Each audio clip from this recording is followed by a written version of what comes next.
Great Expectations, by Charles Dickens. Chapter 13. It was a trial to my feelings on the next day but one, to see Joe arraying himself in his Sunday clothes to accompany me to Miss Havisham's. However, as he thought his court suit necessary to the occasion, it was not for me to tell him that he looked far better in his working dress, the rather because I knew he made himself so dreadfully uncomfortable, entirely on my account, and that it was for me he pulled up his shirt-collar so very high behind that it made the hair on the crown of his head stand up like a tuft of feathers. At breakfast-time my sister declared her intention of going to town with us, and being left at Uncle Pumblechook's, and called for, when we had done with our fine ladies, a way of putting the case from which Joe appeared inclined to augur the worst. The forge was shut up for the day, and Joe inscribed in chalk upon the door, as it was his custom to do on the very rare occasions when he was not at work, the monosyllable H-O-U-T, Hout, accompanied by a sketch of an arrow supposed to be flying in the direction he had taken. We walked to town, my sister leading the way in a very large beaver bonnet, and carrying a basket like the Great Seal of England, in plaited straw, a pair of pattens, a spare shawl, and an umbrella, though it was a fine bright day. I am not quite clear whether these articles were carried penitentially or ostentatiously, but I rather think they were displayed as articles of property, much as Cleopatra or any other sovereign lady on the rampage might exhibit her wealth in a pageant or procession.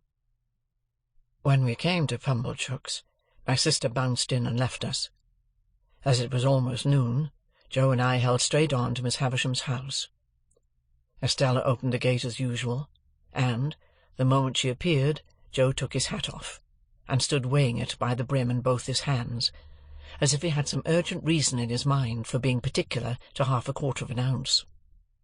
Estella took no notice of either of us, but led us the way that I knew so well. I followed next to her, and Joe came last. When I looked back at Joe in the long passage, he was still weighing his hat with the greatest care, and was coming after us in long strides on the tips of his toes. Estella told me we were both to go in, so I took Joe by the coat-cuff and conducted him into Miss Havisham's presence. She was seated at her dressing-table, and looked round at us immediately. "Oh," said she to Joe, "you are the husband of the sister of this boy?" I could hardly have imagined dear old Joe looking so unlike himself, or so like some extraordinary bird, standing as he did, speechless, with his tuft of feathers ruffled, and his mouth open, as if he wanted a worm. "You are the husband," repeated Miss Havisham, "of the sister of this boy?" It was very aggravating, but throughout the interview Joe persisted in addressing me instead of Miss Havisham. "Which I mean to say, Pip," Joe now observed in a manner that was at once expressive of forcible argumentation, strict confidence, and great politeness, "as I up and married your sister, and I were at the time what you might call, if you was any ways inclined, a single man." "Well," said Miss Havisham, "and you have reared the boy with the intention of taking him for your apprentice. Is that so, Mr. Gargery?" "You know, Pip," replied Joe, "as you and me were ever friends, and it were looked for'ard to betwixt us as being calculated to lead to larks. Not but what, Pip, if you had ever made objections to the business, such as its being open to black and soot, or such like, not but what they would have been attended to, don't you see?" "Has the boy," said Miss Havisham, "ever made any objection? Does he like the trade?" "Which is well beknown to yourself, Pip," returned Joe, strengthening his former mixture of argumentation, confidence, and politeness, "that it were the wish of your own heart." I saw the idea suddenly break upon him that he would adapt his epitaph to the occasion, before he went on to say, "And there warn't no objection on your part, and, Pip, it were the great wish of your heart." It was quite in vain for me to endeavour to make him sensible that he ought to speak to Miss Havisham.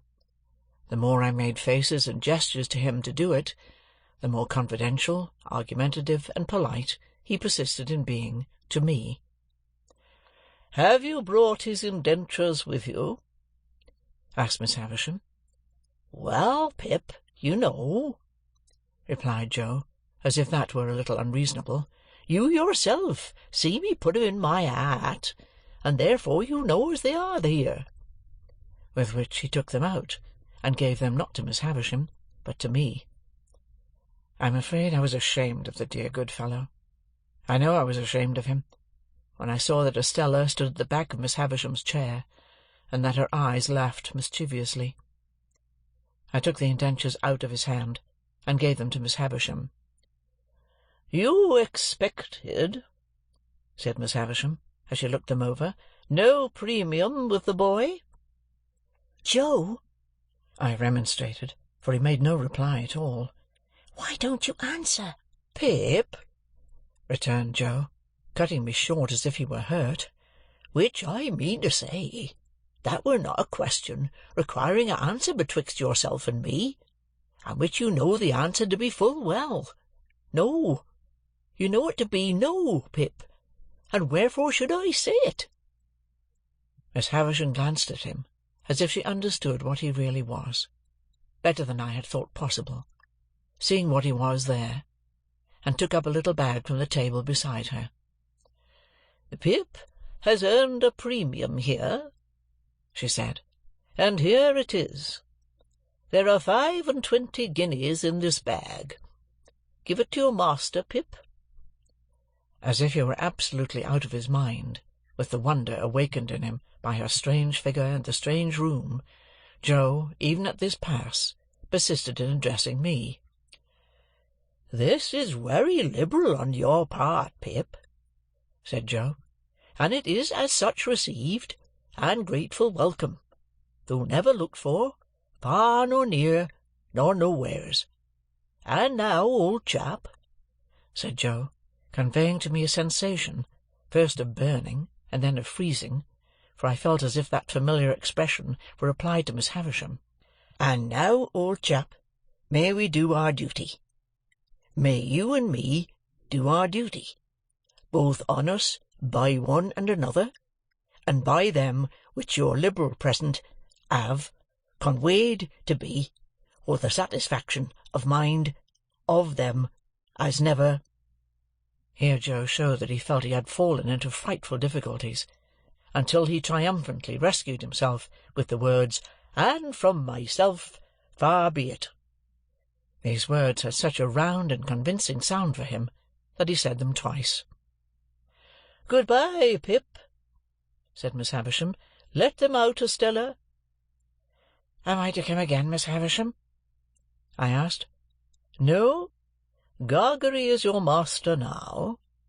Gargery, one word." Thus calling him back as I went out of the door, I heard her say to Joe, in a distinct, emphatic voice, "The boy has been a good boy here, and that is his reward. Of course, as an honest man, you will expect no other, and no more." How Joe got out of the room, I have never been able to determine, but I know that when he did get out, he was steadily proceeding upstairs instead of coming down, and was deaf to all remonstrances until I went after him and laid hold of him. In another minute we were outside the gate, and it was locked, and Estella was gone.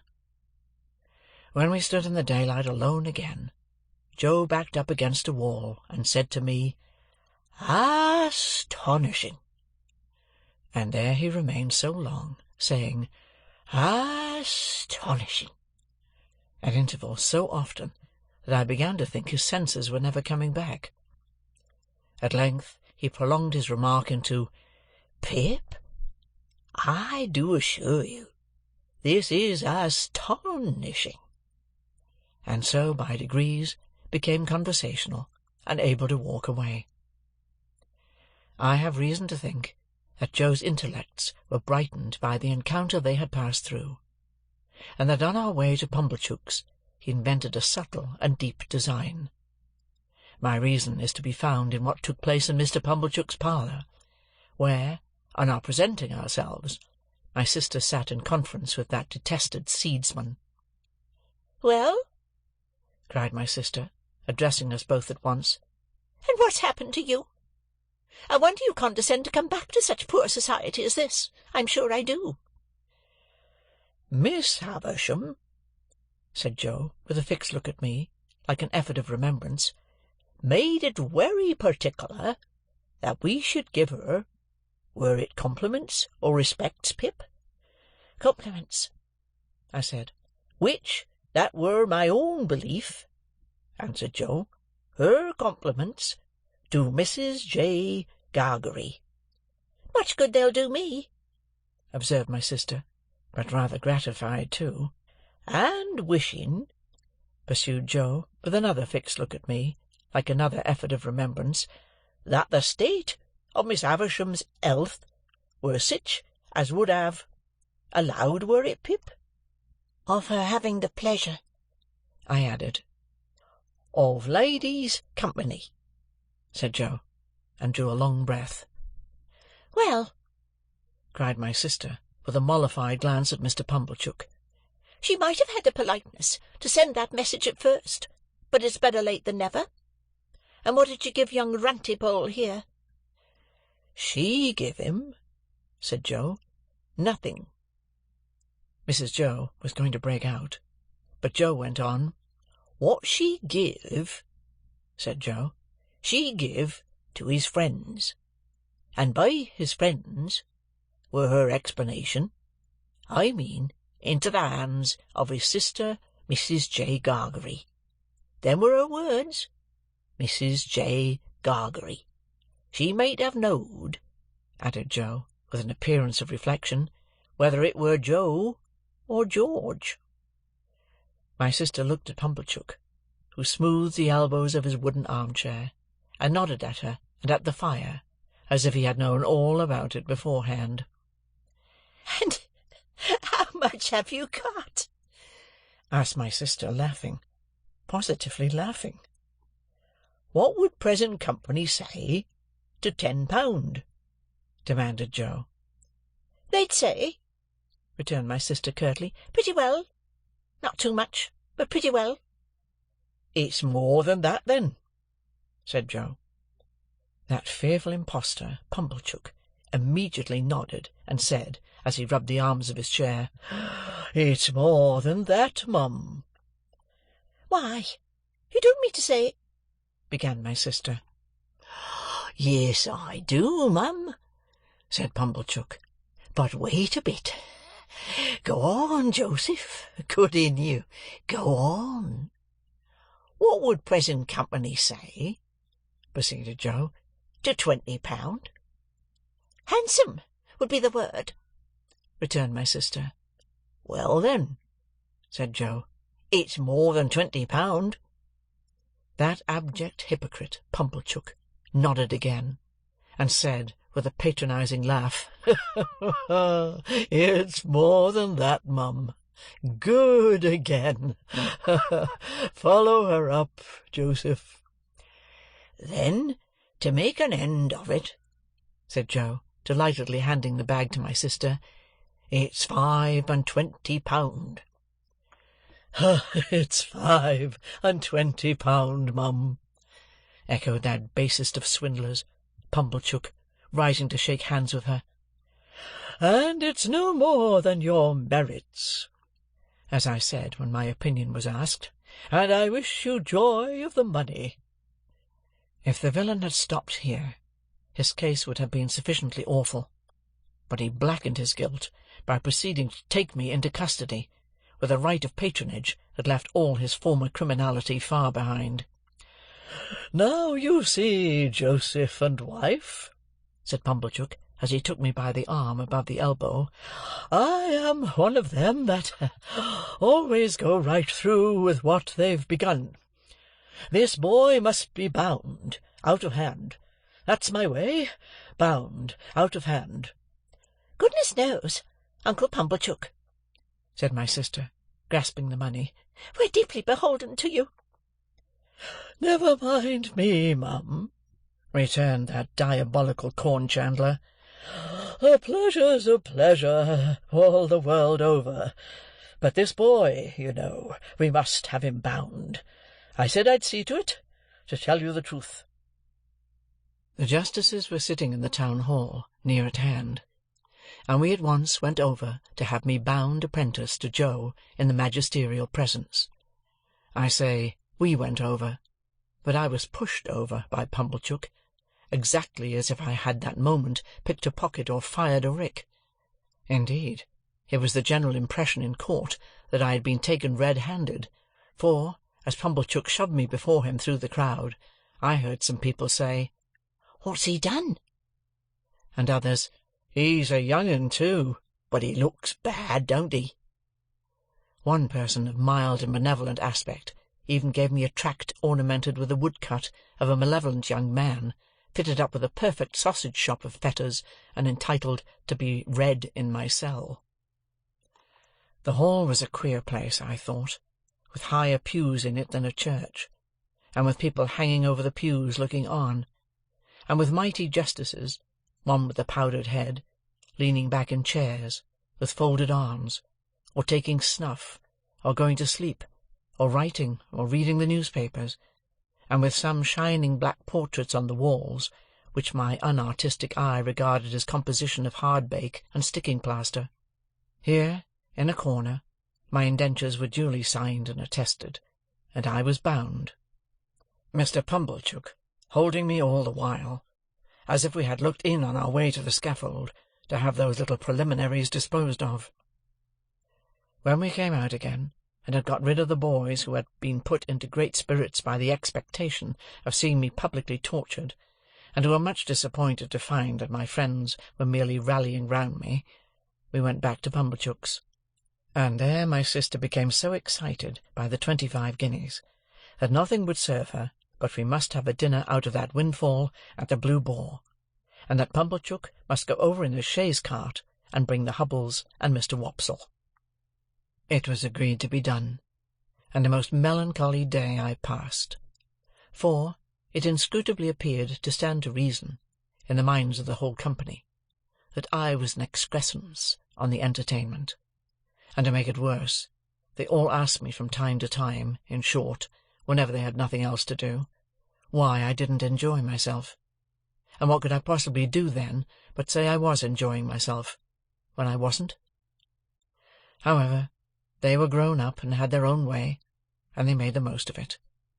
That swindling Pumblechook, exalted into the beneficent contriver of the whole occasion, actually took the top of the table, and when he addressed them on the subject of my being bound, and had fiendishly congratulated them on my being liable to imprisonment if I played at cards, drank strong liquors, kept late hours or bad company, or indulged in other vagaries which the form of my indentures appeared to contemplate, as next to inevitable, he placed me standing on a chair beside him to illustrate his remarks.